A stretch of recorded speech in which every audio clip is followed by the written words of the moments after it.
तो भैया आज की इस वीडियो में हम लोग पढ़ने वाले हैं भाई जीन पियाजे के संज्ञानात्मक विकास के चरण यानी कि भाई स्टेजेस ऑफ कॉग्निटिव डेवलपमेंट के बारे में। और भाई साथ ही में हम इसके इंपॉर्टेंट प्रीवियस ईयर क्वेश्चंस भी करेंगे।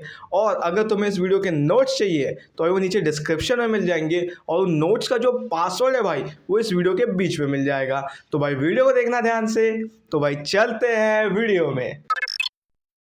तो चलो भैया अब अपन लोग संज्ञानात्मक विकास के चरण जो हमारे जीन पियाजे के द्वारा बताए गए हैं अब उनके बारे में जानते हैं, यानी भाई स्टेजेस ऑफ कॉग्निटिव डेवलपमेंट के बारे में। पर उससे पहले एक इंपॉर्टेंट चीज़ जान लो भैया, ये जो जीन पियाजे है ना इसने मेजर कंट्रीब्यूशन यानी जो अपना ज़्यादातर योगदान है ना वो किस में दिया है भैया? संज्ञानात्मक विकास यानी भाई कॉग्निटिव डेवलपमेंट में दिया है, इंटेलेक्चुअल डेवलपमेंट में दिया है। इसी प्रकार से जो लेव वाइगॉट्स्की है ना इसने ज़्यादातर जो अपना योगदान है ना वो सामाजिक विकास यानी भाई सोशल डेवलपमेंट में दिया है। इसी प्रकार से जो अपने खोलबर्ग भैया हैं इनने ज़्यादातर जो योगदान यानी कंट्रीब्यूशन दिए है वो मॉरल डेवलपमेंट यानी भाई नैतिक विकास से संबंधित दिए है। ठीक है, ये बात बहुत जरूरी है भाई, पेपर में बहुत बार आई है तो इसे ध्यान रखना। ठीक है, चलो शुरुआत करा जाए। पहला चरण होता है भैया सेंसरी मोटर स्टेज, इसे संवेदी गतिशीलता भी कहते हैं या संवेदी गतिशील चरण भी कहते हैं। ये भैया पैदा होने से 2 साल की उम्र तक होता है। इसमें क्या होता है, जब बच्चा छोटा सा रहता है तब बच्चा लर्न करता है through senses and motor action, यानी अपनी इंद्रियों से और क्रियाएं करके जानकारी हासिल करता है। जैसे मान लो बच्चा क्या करता है, कोई भी चीज़ उसे तुम देते हो वो खाते रहता है। क्यों? क्योंकि वो हर एक चीज़ का स्वाद लेता है और पता करता है कि क्या चीज़ खाने लायक है क्या चीज़ खाने लायक नहीं है। अपनी इंद्रियों का इस्तेमाल करता है। इंद्रियां यानी बेसिक सेंसेस क्या है भाई, जैसे आँख, नाक, कान, मुंह, त्वचा, स्किन, ये सब क्या भाई बेसिक सेंसेस, वो इसका इस्तेमाल करता है और जानकारी हासिल करने की प्रयास करता है। ठीक है, हर एक चीज़ को वो खा के देखेगा और पता करेगा इसका टेस्ट कैसा है। तुम उसे बताओ कि ये जो करेला ये कड़वा होता है वो नहीं मानेगा, वो खा के देखेगा, यानी वो हर एक चीज करके देखता है। इसी प्रकार से तुम उसे बोलोगे बेटा ये तवा गरम है मत छूना, वो छू के देखेगा। क्यों छू के देखेगा? क्योंकि वो हर एक चीज करके देखता है और फिर जानकारी लेता है। किससे? अपनी इंद्रियों से। छुएगा, त्वचा से छुएगा, उसे समझ में आ जाएगा भाई तवा गरम होता है, नहीं छीना चाहिए इसको। वो क्या करेगा, हर एक हरकत करने की कोशिश करेगा, हर एक बात को सुनेगा ताकि वो समझे कि अच्छा तेज चिल्लाओ तो इसका क्या मतलब होता है, धीरे से प्यार से बोलो इसका क्या मतलब होता है। यानी अपनी इंद्रियों का इस्तेमाल करता है, क्रियाएं करता है, अपने सेंसेस का यूज करता है, एक्शन करता है और उसी से भाई जानकारी यानी इंफॉर्मेशन देता है। अब आता है भैया दूसरा, लैक ऑफ ऑब्जेक्ट परमानेंस। यहां गलत लिखा भाई, यानी वस्तु स्थायित्व की समझ की कमी होना। यानी इसका क्या मतलब है, अगर तुमने बच्चे की आंख से कोई चीज हटा दी है तो वो ये मानेगा इसका कोई अस्तित्व नहीं है, यानी ये चीज एग्जिस्ट नहीं करती है। जैसे मान लो अगर बच्चे ने मेरा फोन ले लिया था, मैंने क्या किया, उसको मेरा चश्मा थमा दिया और उससे फोन खींच लिया। जैसे ही उसकी नजरों से फोन गायब हुआ वो मानेगा यार फोन का तो एग्जिस्टेंस ही नहीं है, अब जो फोन है उसका अस्तित्व ही नहीं है, वो फोन के बारे में ही भूल जाएगा।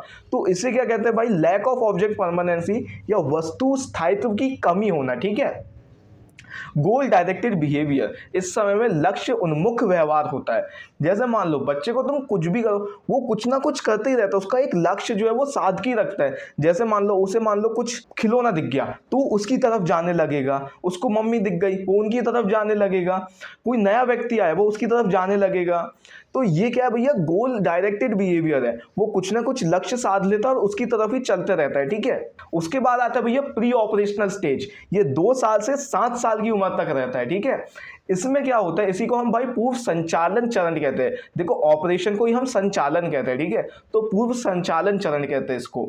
इसमें क्या होता है, रैपिड लैंग्वेज डेवलपमेंट होता है, यानी भाई भाषा का विकास बहुत ज्यादा तेजी से होता है। जैसे इस समय बच्चे का जो शब्दकोश है ना बहुत तेजी से बढ़ने लगता है, तुम नए नए शब्द बोलते जाओगे वो समझता जाएगा, मतलब जानता जाएगा। ठीक है, इस समय अगर तुम बच्चे के सामने इंग्लिश बोलोगे तो एक बच्चा इतनी तेजी से इंग्लिश सीख सकता है ना भाई कि कोई बड़ा भी इतनी तेजी से नहीं सीख पाता। ठीक है, इसमें ईगो सेंट्रिज्म का भाव रहता है, यानी कि अहम केंद्रतावाद या फिर आत्म केंद्रतावाद की सोच रहती है। बच्चे की बहुत सिंपल सी फिलॉसफी रहती है, भैया अगर मुझे कोई चीज पसंद है तो वो सबको पसंद होनी चाहिए। चाहिए।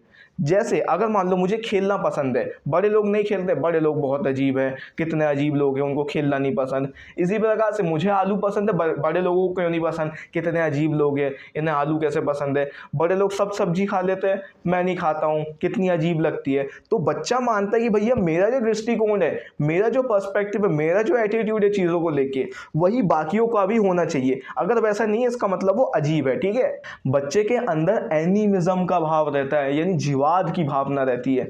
एनिमिज्म या जीवाद क्या होता है भैया, निर्जीव चीजों में भी जीवन देखना। जैसे मान लो कभी कभार हम बड़े भी करते हैं भाई ये, जैसे मान लो बच्चे ने क्या किया भाई, साइकिल चला रहा था, साइकिल चलाते चलाते उसके पापा ने उसे धक्का दिए, उनने साइकिल थोड़ी देर चलाया और फिर साइकिल से गिर गया। तो उतरा, साइकिल को 2-3 चांटे लगा, बोला तू ही मुझे गिराती है, तेरा ही मन नहीं है कि मैं आराम से साइकिल चला सकूं, तू ही नहीं चाहती है। अब देखो बच्चा जो है भाई साइकिल को ऐसे मार रहा है जैसे वो इंसान है, कि उसे दर्द फील हो रहा होगा।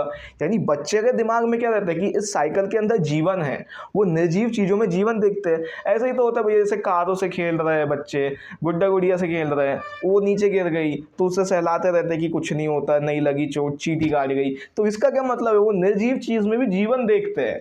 उसके बाद आता है भैया सेंट्रेशन का भाव, यानी केंद्रीय करण का भाव। इसमें क्या होता है भाई, इसमें जो बच्चा रहता है ना, सिर्फ एक ही आयाम में अपना केंद्र या फिर अपना फोकस देता है। जैसे मान लो एक लड़का है, एक लड़की है, ठीक है। लड़की की हाइट कम है और लड़के की हाइट ज़्यादा है, पर लड़की उम्र में ज़्यादा है और लड़का जो है ना वो उम्र में कम है। तो बच्चा दोनों की तरफ देखेगा, सोचेगा इन दीदी की हाइट कम है तो ये छोटी उम्र की होगी, इन भैया की हाइट ज़्यादा है तो ये ज़्यादा उम्र के होंगे। तो बच्चे ने क्या किया, सिर्फ और सिर्फ एक ही एस्पेक्ट में या फिर एक ही आयाम में अपना केंद्र दिया, यानी फोकस किया। तो इसमें क्या होता है, बच्चा सिर्फ एक ही आयाम में अपना केंद्र या फोकस करता है। देखो कंजर्वेशन यानी भाई संरक्षण और सेंट्रेशन यानी केंद्रीकरण दोनों लगभग सिमिलर है भाई, लेकिन कंजर्वेशन जो है ना ये ज़्यादा मात्रात्मक में जाता है। जैसे मान लो इन दोनों में सेम एग्जांपल दे सकता हूं मैं कि भैया अगर मान लो दोनों एक ही लीटर की बोतल है, ठीक है, पर एक का आकार थोड़ा अलग है और एक का आकार थोड़ा अलग है, तो बोलेगा दोनों में अलग अलग मात्रा में पानी जाता है। अब ये ज़्यादा मात्रात्मक है। इसी प्रकार से क्या होगा, 5 सिक्के दे दिया मैंने और एक 5 की नोट दे दिया, तो बच्चा बोलेगा सिक्के ज़्यादा है नोट कम है। क्यों, क्योंकि वो दोनों की मात्रा को समान मानता है। तो ये मात्रात्मक होता है भाई। संरक्षण यानी कंजर्वेशन जो रहता है भाई ये मात्रात्मक होता है, और सेंट्रेशन भाई किसी चीज से रिलेटेड भी हो सकता है। जैसे हाइट से रिलेटेड मैंने बोल दिया, तुम पानी से रिलेटेड भी बोल सकते हो कि आकार अलग अलग है। तुम ये भी बोल सकते हो कि भैया ये फोन बड़ा है तो ये ज्यादा महंगा है। जैसे बच्चे क्या समझते हैं, अगर मान लो एक आईफोन है, ठीक है, और वो 70-50 हज़ार का आता है, ठीक है। इसी प्रकार से एक टैबलेट है जो आ जाता है भाई 15-20 हज़ार का, तो भाई वो मानेगा कि भैया जो टैबलेट है वो ज़्यादा महंगा होगा। क्यों, क्योंकि ये बड़ा है, ठीक है। तो बच्चा जो है एक ही आयाम में अपना फोकस या केंद्र करता है, ठीक है। तो इसे हम पूर्व संचालन चरण कहते हैं, ठीक है।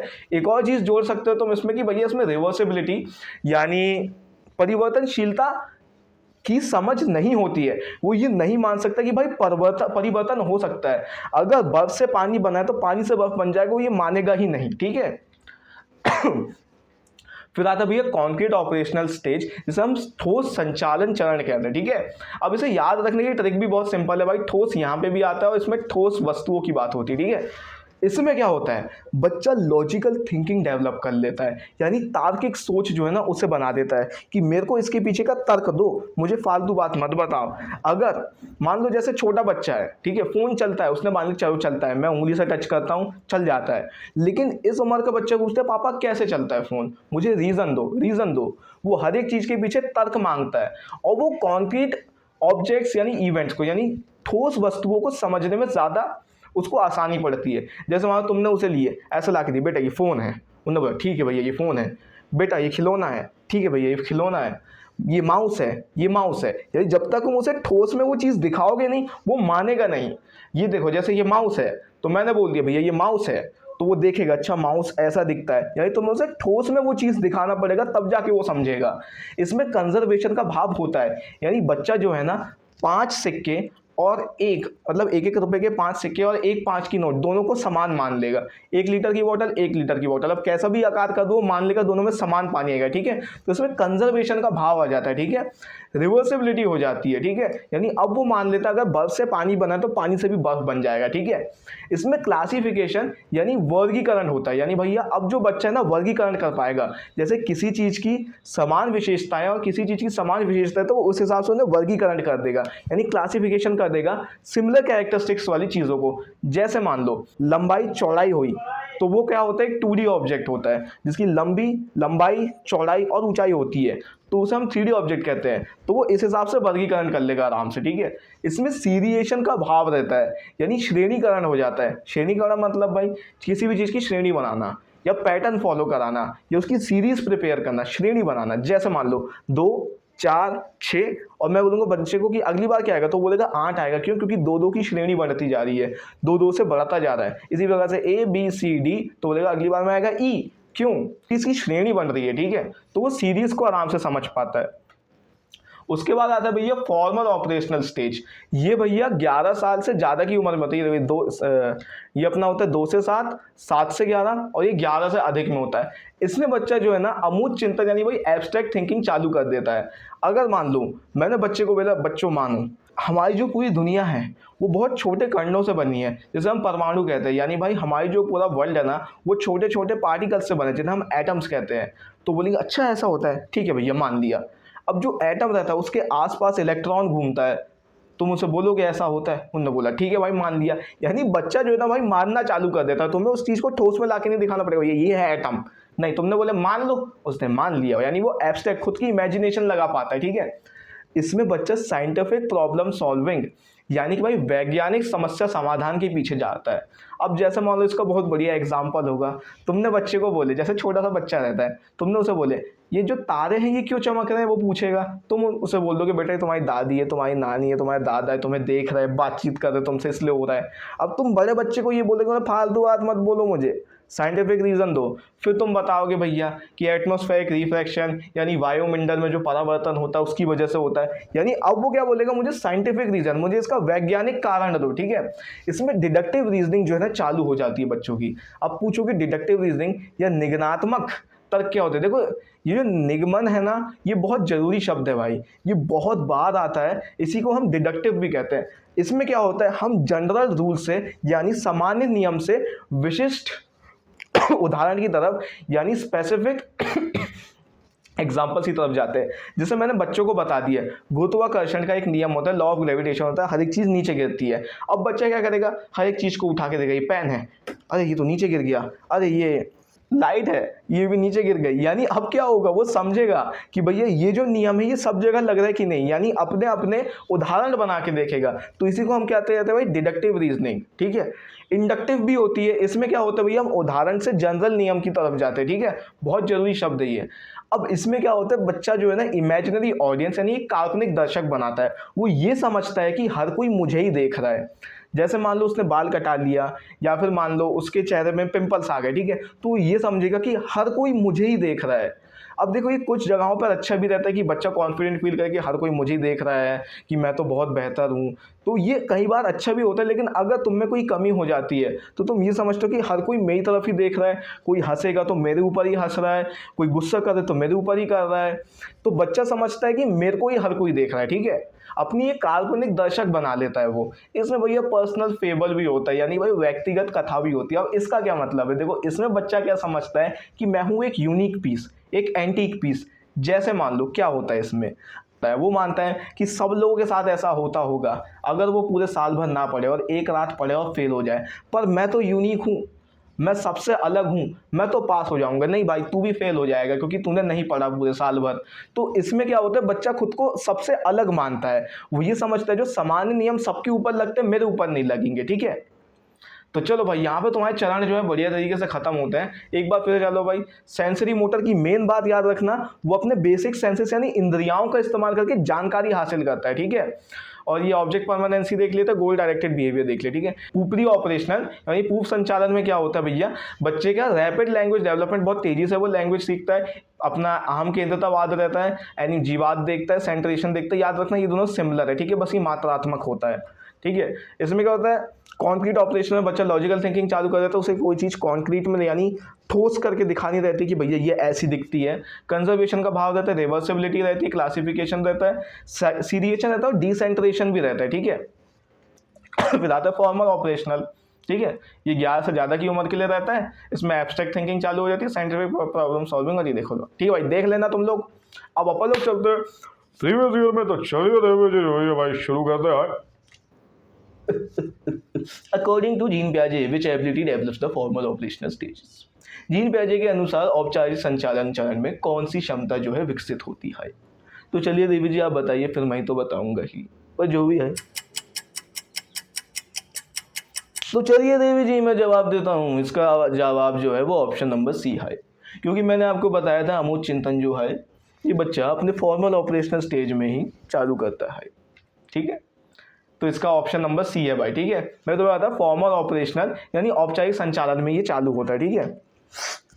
Imaginary audience and personal fable are the characteristics of which stages? काल्पनिक दक्षता और व्यक्तिगत कथा किस चरण की विशेषताएं है? तुम लोग बताइए देवी जी, हम तो फिर बताएंगे भाई। तो चलिए देवी जी हम इसका जवाब देते हैं। इसका जो जवाब है ऑप्शन नंबर डी है, ये सब फॉर्मल ऑपरेशनल के ही है। उसके बाद आता है भैया प्रश्न क्रमांक 3, hypothetical and deductive reasoning is a feature of? परिकाल्पनिक निगात्मक तर्क किसका गुण है? तुम लोग बताइए, फिर मैं तो बताऊंगा ही भाई। तो देवी जी इसका जो उत्तर है भैया, इसका है भाई ऑप्शन नंबर सी, इसका फॉर्मल ऑपरेशनल औपचारिक संचालन है, ठीक है। फिर अगला क्वेश्चन आता है भैया, adolescence believing my feelings are unique, यानी मैं सबसे अलग हूँ, ये किस में होता है, ठीक है। यानी किशोर का वह विश्वास कि मेरे भाव अद्वितीय तुम लोग बता देना भाई कहलाता है। तो भैया इसका जवाब है भाई option number B, personal fable यानी व्यक्तिगत कथा। वो मानता है भैया मैं तो एकदम अलग हूँ भाई। अरे वाह, यहाँ पे भाई तुम्हारी कहानी जो है बढ़िया तरीके से ख़त्म होती है। इसके बाद मेरे को समझ नहीं आ रहा यार, पहले मैं खोलबर्ग पढ़ा हूँ कि लेवाइगॉट्स की पढ़ा हूँ, यहाँ मैंने खोलबर्ग दिख दिया हूँ। पर अगली वीडियो देख लेना किस पे आती है। उम्मीद करता हूँ भाई तुम्हें वीडियो पसंद आएगा। अगर भाई वीडियो पसंद आई है तो भाई लाइक ठोकना, सब्सक्राइब करना, और अगर वीडियो को ध्यान से देखे होगे तो पासवर्ड मिल गया वो उसे नीचे डालना, और बढ़िया तरीके से नोट्स का आनंद लेना भाई लोग। जीन पियाजे इतना ज़्यादा ज़रूरी टॉपिक है ना भाई, इससे भर भर के क्वेश्चन आते हैं, जितने प्रीवियस ईयर उठा लो सब में आए हैं, और मैं इसको इतने अच्छे से पढ़ा दूंगा ना तुम्हारे नंबर नहीं कटेंगे इसमें, ठीक है। तो भैया आज के लिए इतना ही। Hope you guys enjoyed. तब तक के लिए मिलते हैं, बाय बाय, टेक केयर।